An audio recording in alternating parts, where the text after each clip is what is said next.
This is Priyadeep from the Global Alliance for Mass Entrepreneurship, or GAME.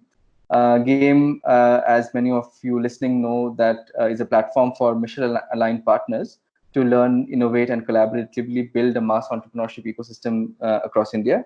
The current series that many of you have been watching is called 60 Days and 60 Voices. It's a knowledge and learning series, and the idea is to speak with an organization or an alliance partner every day, and have a conversation around how can we help entrepreneurship come back to life. Today at 60 Days, 60 Voices, we have Vandana Bhatnagar, who is the Chief Program Officer at National Skill Development Corporation. Vandana heads, funding strategy and portfolio development, along with a bunch of other functions. And before this, she had been at the World Bank for over a decade. So welcome, Vandana. Thanks, Reddy. Okay, so I think just diving into the questions. My first one is, from your perspective, from where you are seeing the entire scenario unfold. What do you think have been the biggest challenges for people who are, either looking for work at this point of time, or are looking to become self-employed or nano entrepreneurs? And like, what do you think is sort of going to happen in the next 3 or 4 months for them? Well, clearly this is a period of flux and with a high degree of unpredictability. So even in our earlier context, if anybody was launching into entrepreneurship, I think there were certain areas of challenge that they would traditionally face.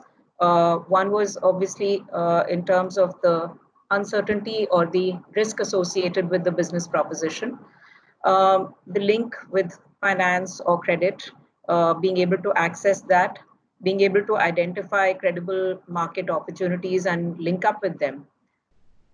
So in this new scenario that we are facing, and it is looking like it will not be a very transient one, but will Yeah. be taking us to a new normal as is being called, these traditional challenges are probably going to be further heightened to some extent. The uncertainty factor has soared. There is a lot of unpredictability about what we are going to be seeing in the medium term, at least. And credit access will probably get constrained a bit because there are already high risks associated with financing. So financiers may become more conservative.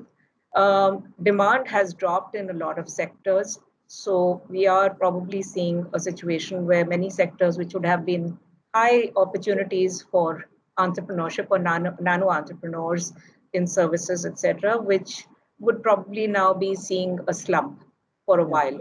And I think the other big challenge is the shift in mode of operation from what would have been probably customer interface and physical interface, moving to a virtual format and a digital format, and being able to engage with your clientele, reach out to them, is going to be a discovery process. So these are going to be things which any new entrepreneur is going to be challenged by. But as we have seen in the past, any era of high disruption and high uncertainty also throws up new opportunities. And we would probably imagine certain areas to emerge new or in a transformed manner, which will throw up probably new business opportunities. Obviously, in the immediate context, health-related services and hygiene, sanitization-related services are going to be seeing a huge demand, services as well as products. And these will probably be continuing to grow for at least the medium term, if not the long term. As I mentioned sometimes that, like we had a surge for security services at one time, this is probably going to be new. Sanitization services will become the new thing for a lot of businesses. And likewise for digital businesses and online modes, there will be things like at-home entertainment, even hospitality models, which will be reconfigured. Those will be things which will be definitely seeing some kind of new demand. So I think there will be new opportunities. The challenge is to find those very quickly and evangelize them as far as possible. Fantastic. So I think you also covered aspects of my next question. which which is about what are the sort of solutions. Like, for example, if you look at from the perspective of the sector itself, right, with the different entrepreneurship development organizations and non-profits, the different corporations who exist in this space. From our perspective, what would you recommend that we look at as a sector overall? In enabling these the set of self-employed or nano entrepreneurs to either first, of course, survive, but then also eventually thrive in the current scenario. Yeah, so I guess following from probably the challenges, what we would be probably needing to do is in a fairly rapid mode, look at curating information, knowledge on where are the emerging opportunities, and it has to be very granular, Right. given that mobility is going to be constrained, and it needs to be therefore fairly specific and real time. So that's where I think a lot of intelligence needs to be collated on where are the people needing to be connected to entrepreneurship and where are the opportunities. Apart from the intelligence, I think, as I said, curating models so that the iteration that a typical entrepreneur would do in discovering what works, doesn't work, is at least reduced to some extent, and the risk is reduced to that extent. In terms of financing, traditionally links had been provided to banks and likewise other development financial entities which have been set up by the government. But we need to cast the net wider. Yeah. I think we need to bring more kinds of finances into this space, which is willing to take risk of the kind that the nano entrepreneurship model typically faces, and to be engaging in the bite-sized financing, which banks often may not be in a best position to do. So given that now technology is a big enabler for small financing, which is algorithm driven and allows monitoring, that should become more possible today than in the past. And we need to connect high risk and socially interested capital to be channeled into this space. These two things, I think, apart from, of course, the past requirement of mentoring, providing guidance, help from experts to these people, should be definitely continued and scaled up again using probably technology platforms and YouTube videos and social media. These, I think, should be the enablers going forward. That's actually, yeah, that's very well put. So, coming to NSDC, I mean, since the crisis hit, what has been sort of your, key focus or the initiatives that you have taken, and based on whatever you're seeing on the ground with regards to the demand for, work and demand for nano entrepreneurship? Well, NSDC, as you know, has traditionally been mandated to deliver and enable, rather facilitate training on vocational aspects and connecting people to livelihood opportunities. Right. So that's really our core mandate. But as an extension of that, we have also been providing training and capacity building for skills required on entrepreneurship as well.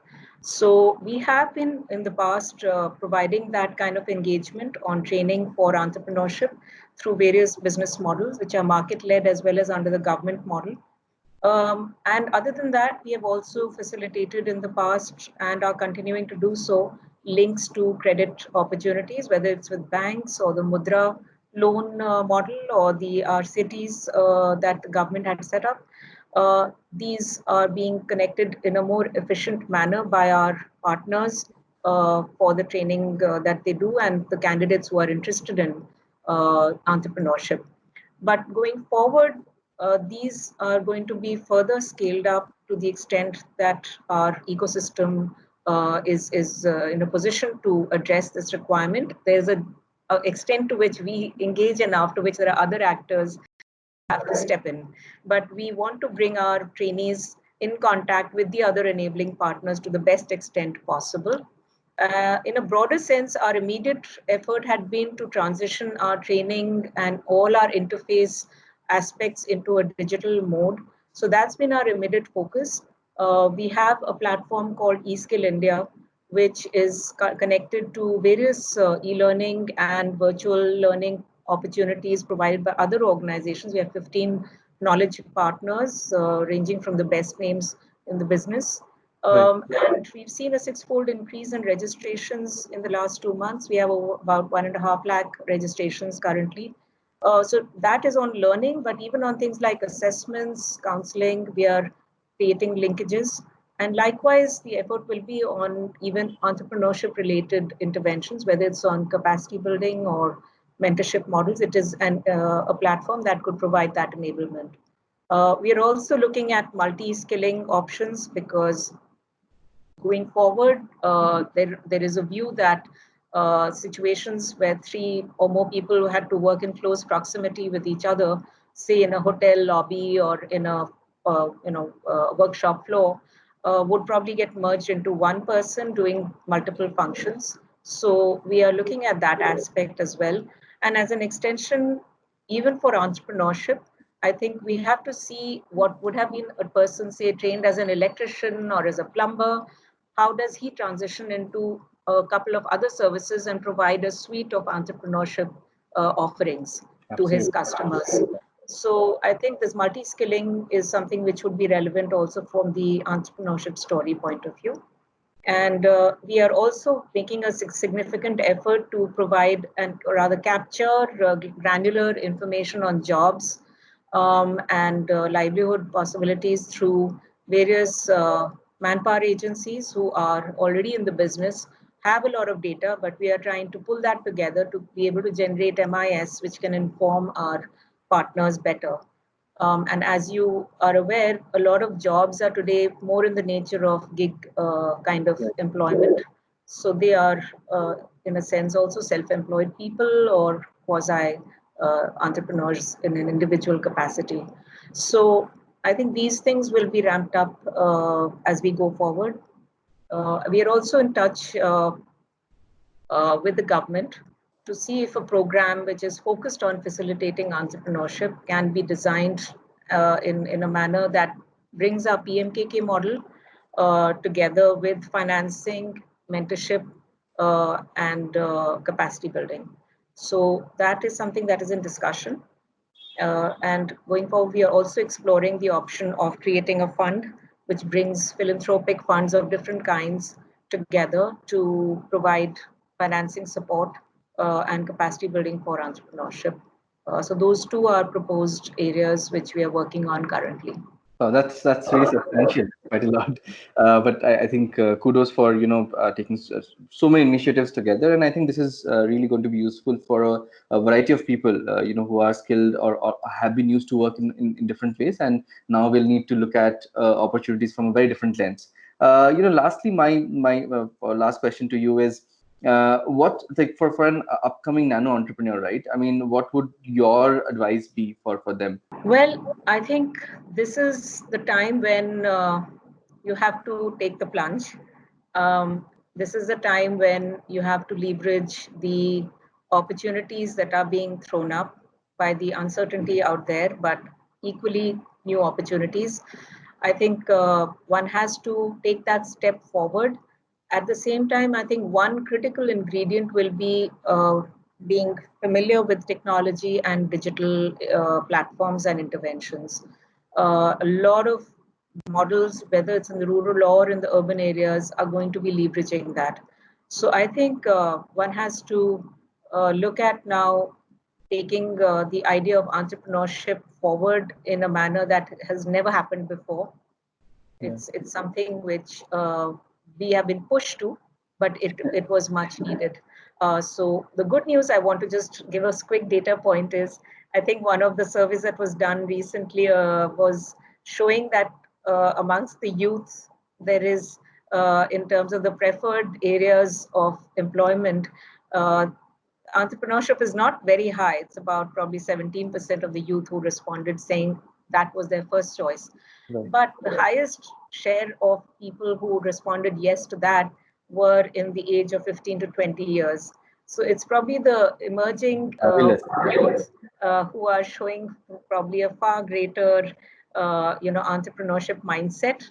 and we have to nurture that. Completely agree. I think that's really well put.